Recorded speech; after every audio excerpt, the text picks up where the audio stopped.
Hello and welcome to the Royal Road School of Carmelite Prayer.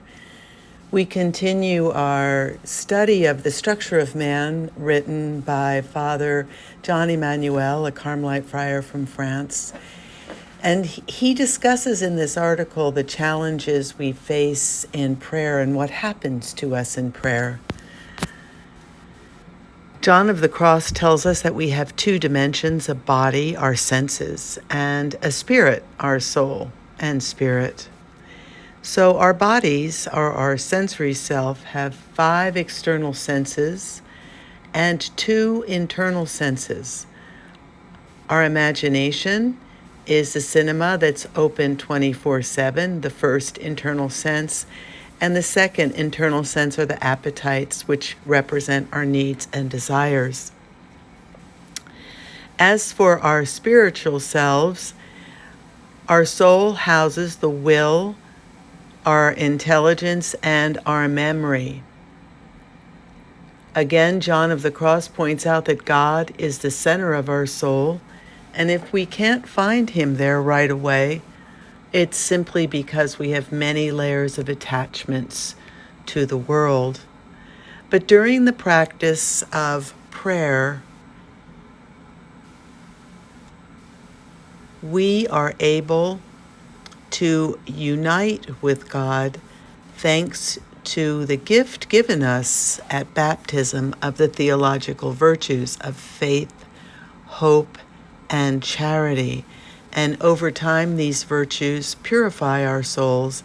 In other words, make our souls over in the image of Christ. So let's first look today at faith. Faith is a gift from God. It attaches to our intelligence in the soul. The intelligence is purified and transformed by faith from an inaccurate understanding of things. Faith allows intelligence to be elevated and transformed. The more we allow God to act in us, the more intelligent we become. We acquire the intelligence of faith. Faith gives us a vision of things, an understanding that by ourselves we would not be able to grasp. Faith and reason. Faith is not rational or irrational. So improved reasoning does not mean that I'm getting closer to God. Faith is super rational. It raises the reason above its capacity. It renews our thinking. Let's take the example of Peter. Peter, when asked by Jesus who he was, he answered, "The Christ." And the Christ replied that it wasn't his flesh or his body and blood or soul that responded, his human nature, but it was the Father. It was the virtue of faith. Then Jesus began to talk about his passion and all he would endure. Peter objected, saying that this wouldn't happen, that he would never abandon the Christ. His human nature responded this time. So the same man can make an act of faith that transforms his intelligence, and in this case gave us the foundation on which the church is based. You are Peter, and upon this rock I will build my church. But then his human nature takes over, and he just can't conceive of what the Christ is saying about his future suffering. So a life of prayer allows us little by little to reach another understanding. We don't go to Mass or confession. We don't look at creation. We don't look at our spouse or our children the same way. The theological virtues transform our way both of thinking and of being in the world. But patience, this all takes time. Charity, the second, supernatural virtue, is a gift and it attaches itself to our will. It is not love. It's not sensory love, like I love your shoes or I love chocolate. No, it's charity, which transforms our way of wanting.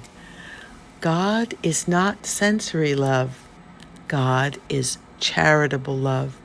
His charity gradually transforms our wills to where we love God more, and in turn, this transformation allows us to love others more.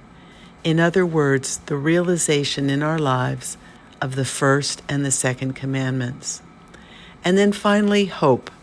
Hope is the third supernatural virtue, a gift from God at baptism, that it attaches itself to our memory in our soul.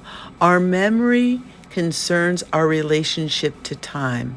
I used to think that I didn't have time for this or I didn't have time for that.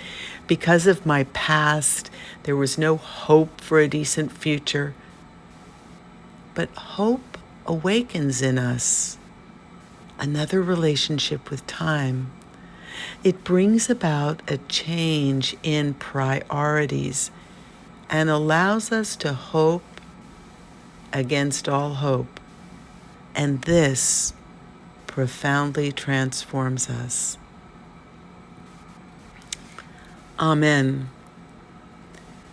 This is the end of part 6, and we will then look at the fruits of prayer in our lives and how we are transformed. So I hope you'll be back for the concluding session, and God bless you.